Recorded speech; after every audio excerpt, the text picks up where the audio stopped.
వీళ్ళంతా బురద జల్లుతూ వీళ్ళందరూ అనే మాటలు ఏమిటి?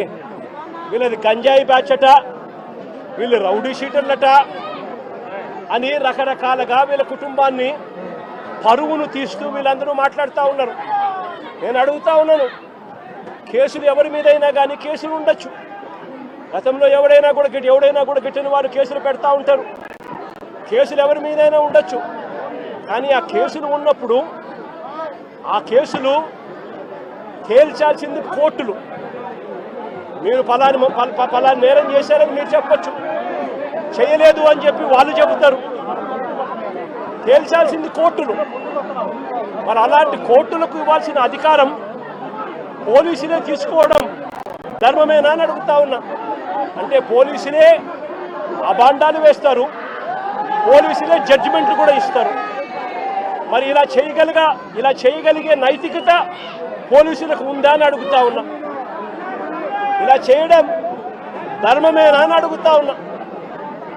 చంద్రబాబు నాయుడు గారి మీద ఇదే పోలీసులు చెప్పే లాజిక్కే, ఇదే సోషల్ మీడియాలో తెలుగుదేశం పార్టీకి సంబంధించిన వాళ్ళు దొంగ పోస్టులు పెడతా ఉన్న తీరునైతేనేమి, ఇదే ఈనాడు, ఆంధ్రజ్యోతి, TV5 లాంటి మీడియాలు ఎల్లో మీడియాలు నడుపుతా ఉన్న కథనాలు అయితేనేమి, వీళ్ళ మీద కేసులున్నాయని నేను అడుగుతా ఉన్నా. ఇదే చంద్రబాబు నాయుడు మీద 24 కేసులున్నాయి. మరి చంద్రబాబు నాయుడు మీద 24 కేసులున్నాయని చెప్పి చంద్రబాబు నాయుడు గారిని నడి రోడ్డు మీదకి తీసుకొని వచ్చి తన్నడం ధర్మమే అవుతుందా అని అడుగుతా ఉన్నా. చంద్రబాబు నాయుడు మీద కూడా 24 కేసులున్నాయి. ఆయనను కూడా రోడ్డు మీదకి తీసుకొని వచ్చి తంతే ధర్మమేనాది? ఇదే పోలీసులను అడుగుతా ఉన్నా. కేసులు ఉన్నాయి కదా అని చెప్పి, పాత కేసులు ఏదో ఉన్నాయని చెప్పి నువ్వు చేసిన పనికి జస్టిఫైబుల్ కారణం కాదది. కేసులు ఉంటే ఆ కేసులు తేల్చాల్సింది కోర్టులు. మీరు ఆరోపణ చేస్తారు, అది న్యాయం కాదు అని చెప్పి వాళ్ళ అవతల కోర్టుల్లో ఆర్గ్యూ చేస్తారు. జడ్జి కేసు వింటాడు, జడ్జి తీర్పునిస్తాడు. అంతేకాని పోలీసులు ఇలా కేసులు గతంలో ఉన్నాయి కదా అని చెప్పి తీసుకొని వచ్చి నడి రోడ్డు మీద వాళ్ళను నిల్చోబెట్టి వాళ్ళ కుటుంబ పరువును తీస్తూ వాళ్ళను షేమింగ్ చేసే కార్యక్రమం పోలీసులకు లేనే లేదు. ఈ మధ్యకాలంలో జరిగిన అనేక ఘటనలు, రాకేష్ అనే పిల్లాడు, ఇది రాకేష్ అనే పిల్లాడికి సంబంధించిన కాలుకు సంబంధించిన ఎక్స్రే. అంటే నా పక్కనున్న పాప వాళ్ళ అన్న, నా పక్కనున్న పాప ఇంజనీర్, వాళ్ళ అన్న రాకేష్ పాలిటెక్నిక్ మెకానికల్. ఆ పిల్లాడికి సంబంధించిన కాలుకు సంబంధించిన ఎక్స్రే. ఇలా కాలు ఇరిగిపోయింది, లోపల రాడ్ ఉంది, రాడ్ పెట్టి ఆ రాడ్కు కాలును ముడేసి డాక్టర్లు ఈ మాదిరిగా ఉన్న పరిస్థితిని చూస్తే పోలీసులు ఆ కాలు మీద కాలు పెట్టి నడి రోడ్డు మీద జగన్ పురమాయించాడు, అందులో ఏం డౌట్ ఏమీ లేదు. ఇది ఇండైరెక్ట్గా నాకు ఏదో మూల లింక్ అయిన సబ్జెక్ట్ కాబట్టి ఉపసభాపతి స్థానంలో ఉన్నప్పటికీ నేను మాట్లాడవలసిన పరిస్థితి. నన్ను ఎంత చిత్రవత చేశారు ఆ వీడియోలు అన్నీ కూడా ప్రజాబాహుల్యంలో ఉన్నాయి. మిలిటరీ హాస్పిటల్ క్లియర్ రిపోర్ట్లు ఇచ్చారు, అది అందరికీ తెలిసిందే. ఇప్పుడు ఎందుకు వచ్చిందంటే, మరి దెయ్యాలు వేదాలు వల్లించినట్టు అన్యాయంగా నన్ను కొట్టారు.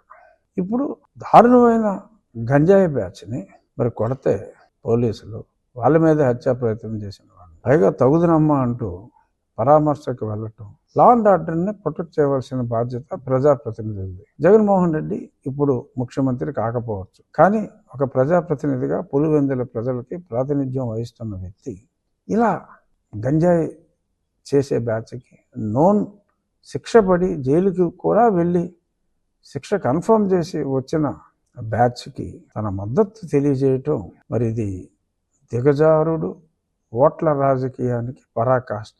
సరే, ఈ ప్రయత్నంలో అతను గతంలో వచ్చిన ఆ ఓట్లు కూడా రాని పరిస్థితికి వెళ్తాడు. రాజకీయాల్లో ఆత్మహత్యలే తప్ప హత్యలు ఉండవని చెప్పి సామెతలు ఊరికే రాలేదు. ఇటువంటి వాళ్ళని చూసే వచ్చినట్టుంది తెలుగుదేశం పార్టీకి ఆర్ అన్ని రాజకీయ పార్టీలకి ఒక్క యువజన శ్రామిక రైతు కాంగ్రెస్ పార్టీకి తప్ప ఈ రోజు ఎంతో సుదినం.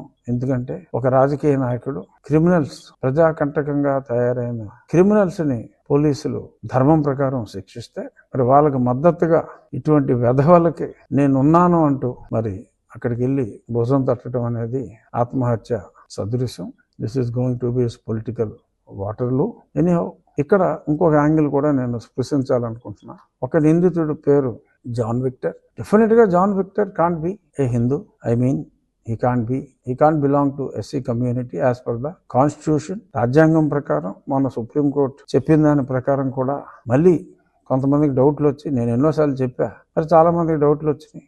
మన రాష్ట్రాల్లోనే కాదు ఇతర రాష్ట్రాల్లో సుప్రీంకోర్టు కూడా తేల్చి చెప్పింది ఒకసారి మతం మారిన తర్వాత. మరి జాన్ విక్టర్ డెఫినెట్ గా వెరిఫై చేస్తే తను BCCA అవుతాడు, మరి దళితుడని చెప్పి మళ్ళీ రెచ్చగొట్టడం, ఇవన్నీ కూడా దిగజారుడు రాజకీయాలకి పరాకాష్ట.